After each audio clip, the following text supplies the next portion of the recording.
क्या Saudi Arabia Israel को तस्लीम करने वाला है? क्या पुतिन यूक्रेन के अंदर एक अक़वाम मुत्तहिदा की हुकूमत चाहता है? लेट अली शो यू के इस एपिसोड में आप सबको खुशामदीद। Do like, subscribe and share this content. बात गर्दिश में है कि सऊदी अरेबिया इजराइल को तस्लीम करने के लिए ग्राउंड वर्क लेकर रहा है। क्या इसके अंदर हकीकत है? कुछ लग नहीं रहा और उसकी आपको मैं वजूहात बताता हूं। मगर उससे पहले लेट अली शो यू के इस एपिसोड में आप सबको खुशामदीद। To like, subscribe and share this content. Riyadh के अंदर बहुत सरगर्मियां चल रही हैं। एक तरफ नियम जो प्रोजेक्ट चल रहा था उसके ऊपर थोड़ा सा हाथ हल्का हुआ है और इसके ऊपर भी पहले रिपोर्टिंग हो चुकी है। बट दूसरी जानिब जो ट्रंप हुकूमत अमेरिका के अंदर है उसके उसके ताल्लुकात और मुज़ाकरात और बहुत सारी और दीगर चीज़ों के ऊपर सऊदी अरेबिया और रियाद का बहुत एक अहम किरदार रहा है पिछले कुछ महीनों के अंदर। इनफैक्ट जब से ट्रंप आया है अब उसकी हुकूमत को अमेरिका के अंदर 2 महीने से ऊपर हो चुके हैं, 70 दिन से ऊपर हो चुके हैं। और इन 75 दिनों के अंदर ट्रंप ने यूक्रेन के अंदर जो मुज़ाकरात हुए उसके उनको सऊदी अरब के अंदर मरकज़ बना के मार्को रूबियो भी गया, सर्गे लावरोव भी गया, व्लादिमीर ज़ेलेंस्की भी गया उधर। और अब ये भी कोशिश चल रही है कि सऊदी अरेबिया को किसी तरीके से इंस्ट्रूमेंटल किया जाए गाज़ा और इज़राइल का जो मामला लगा हुआ है इसके अंदर। एक तरफ ट्रंप हुकूमत ने इजिप्ट का जो प्रपोज गाज़ा रिकंस्ट्रक्शन प्लान था $50 अरब का, उसको उसकी हिमायत की एक तरफ। दूसरी जानिब सऊदी अरब के साथ वो कोशिश कर रहे हैं कि कोई ना कोई एक नया एक चैप्टर शुरू किया जाए।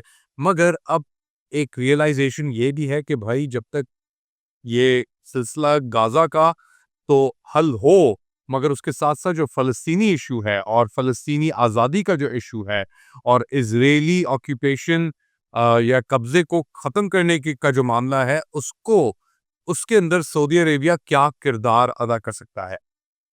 ब्रास टैक्स क्या है?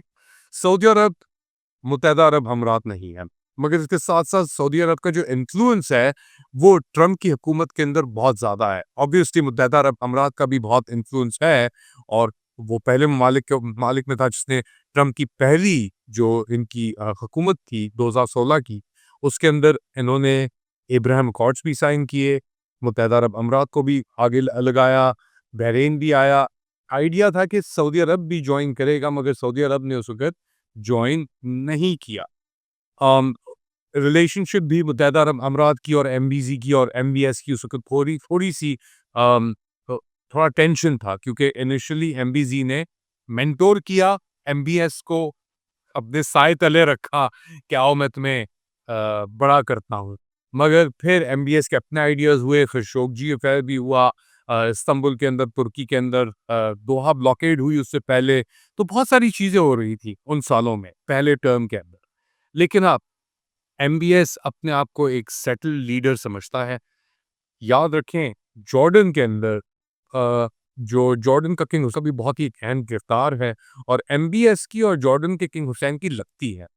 जो जॉर्डन के अंदर कुछ साल पहले उनके छोटे भाई जो थे, उन्होंने ये तख्त गिराने की कोशिश की थी, उल्टाने की कोशिश की थी। तो ये भी उसके अंदर कहा जाता है कि सऊदी अरब का एक इन्फ्लुएंस था, एक हाथ था कि जो जॉर्डन के अंदर ये इंट्रिग चल रही थी, ये तख्त उलटने की का सिलसिला चल रहा था, उसके अंदर सऊदी अरब का भी हाथ था। मगर ऑब्वियसली ये सब चीज़ें बिहाइंड द सीन्स हो रही हैं। तो जॉर्डन जानता है कि उसको किस तरीके से अपने आप को बैलेंस करना होगा अगर उसे सऊदी इन्फ्लुएंस और सऊदी प्रेशर एक तरफ रेज़िस्ट करना है, इज़राइलियों को दूसरी जानिब हैंडल करना है और ट्रंप हुकूमत को सबके ऊपर अगर करना है, तो उनका अपना एक किरदार है। मगर यहाँ पे सऊदी अरब का क्या किरदार है?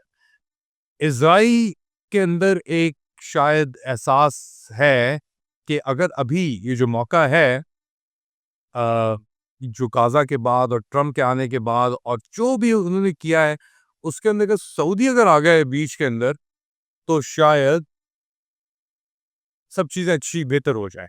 मगर सऊदी अरब के अंदर उनको भी अपनी वैल्यू पता है, वो जानते हैं कि यार कि अगर उन्होंने ये चीज़ कर दी, तो जो अंदर रिज़ेंटमेंट है और स्पेशली गाज़ा में इज़रायली बर्बरियत को देखकर तो वो बचेंगे नहीं थे। और हमने सऊदी हिस्ट्री के अंदर देखा है माजी के अंदर भी देखा किस तरीके से खाना जंगी हुई, किंग फैसल को मारा किस तरह गया उनके अपने कज़न ने, फिर जो काबा के अंदर वाक़यात हुए 1979 के अंदर, वो सब चीज़ें तो सऊदियों के अंदर एक ये स्ट्रेन मौजूद है कि वो रिबेल करते हैं अथॉरिटी के खिलाफ, और वो जानते हैं कि यार उनका स्ट्रक्चर जो है उसको इतनी तेज़ी से एमबीएस ने चेंज किया है पिछले कुछ सालों के अंदर, यानी कंजर्वेटिज्म, मुल्लाइज्म, ये सब चीज़ों को हटा के बिल्कुल साइड पे करके अब बिल्कुल वेस्टर्न कल्चर और आइडियाज़ की जो इंट्रोड्यूस कराया है एमबीएस ने, उसका इम्पैक्ट तो आया और सऊदी पॉपुलेशन भी कम उम्र है उसकी। तो सऊदी अरेबिया के बहुत ग्रैंड आइडियाज़ हैं, वो अपने आप को एक पीस ब्रोकर समझता है। इसके अंदर ईरान का भी एलिमेंट है क्योंकि सऊदी ईरान की राइवलरी भी चलती आई है। तो इज़राइल, सऊदी अरेबिया, शायद ज़ायनिस्ट और ये जो वहाबी एलिमेंट है, ये एक दूसरे को बेहतर समझते हैं, जैसे हमने यूएई का देखा। अब एमबीएस क्या उसी तरीके से करेगा? वी डोंट नो, बट इतने इसके अंदर मूविंग पार्ट्स हैं अभी, यानी इतने इसके अंदर हिस्से हैं मौजूद इस कहानी के अंदर, तेहरान में भी, रियाद में भी, जेरूसलम में, अम्मान में, अबू धाबी, दुबई में, कतर, दोहा में, मनामा, बहरीन में, तो और यमन को तो हम भूल ही नहीं सकते। तो ये पूरा खत्ता अभी रिवोल्ट के अंदर है और बहुत तेज़ी से यहाँ पे डेवलपमेंट्स हो रही हैं। आग की तरह बेसिकली चीज़ें तब्दील हो रही हैं इस पूरे खत्ते के अंदर और सऊदी अरब के अंदर भी। तो आप कैसे समझते हैं क्या होने वाला है? कैसे होगा? एमबीएस क्या अपने आप को, अपने आइडियाज़ को आगे कर सकेगा इस चीज़ के ऊपर? ये एक नुक्ता है।